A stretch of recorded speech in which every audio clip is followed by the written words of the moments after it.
અમદાવાદમાં સુભાષ બ્રિજને તોડવાની કામગીરી પૂરજોશમાં ચાલી રહી છે। સુભાષ બ્રિજનો પ્રથમ સ્પાન તોડવામાં આવ્યો છે।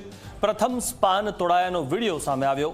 53 વર્ષ જૂના બ્રિજને સંપૂર્ણ તોડીને નવો બનાવવાની જાહેરાત કરવામાં આવી છે। ત્યારે સૌપ્રથમ પહેલા જે તેના થાંભલા જે હતા તે જે સ્પાન હતો તે પહેલા રાખવાનો હતો અને ઉપરનો બ્રિજ બનાવવાનો હતો, પરંતુ જે રીતે ચકાસણી થઈ અને જે તેના સ્પાન છે તેમાં પણ તિરાડો જોવા મળી, જેના કારણે આખો બ્રિજ હવે નવો બનાવવો પડશે। ત્યારે પ્રથમ જે સ્પાન છે તે તોડવામાં આવ્યો છે। સ્પાન તોડવાનો જે વિડીયો છે તે સામે આવ્યો છે। સુભાષ બ્રિજને સંપૂર્ણપણે તોડી પાડવામાં આવશે અને બ્રિજને સંપૂર્ણ તોડીને હવે નવો બનાવવામાં આવશે।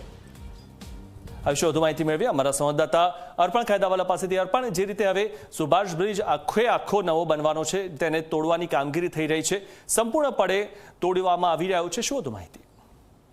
બિલકુલ મિથુન, જે પ્રમાણે છેલ્લા કેટલાય મહિનાથી વિવાદ ચાલી રહ્યો હતો, પ્રથમ તો સંપૂર્ણ બ્રિજ ન તોડીને તેના કેટલાક સ્પાનનું રિપેરિંગ કરી અને સાઈડમાં નવી લેન બનાવવાની જાહેરાત કરવામાં આવી હતી, પરંતુ હવે જે પ્રમાણે છેલ્લા 10 દિવસમાં નવો ઘટનાક્રમ સર્જાયો, ફરીથી ચકાસણી થઈ અને તંત્રએ જાહેરાત કરી છે કે તમામ આખો જે બ્રિજ છે તેને તોડી પાડવામાં આવશે। એટલે હાલ આ જે બ્રિજ તોડવાની કામગીરી જે ચાલતી હતી તેનામાં વધુ ગતિ જોવા મળી છે, જે અંતર્ગત પ્રથમ આખો જે સ્પાન છે તે વિશાળ ક્રેનની મદદથી તોડી પાડવામાં આવે છે, જેનો વિડીયો આપણે દર્શકોને દર્શાવી રહ્યા છીએ। એટલે ગણતરીના સમયમાં બાકીનો ભાગ પણ તોડી પાડવામાં આવશે અને જે બાદ જાહેરાત કરાઈ છે તે મુજબ નવો બ્રિજ બનાવવાની શરૂઆત થશે। જી, આભાર અર્પણ, માહિતી આપવા બદલ।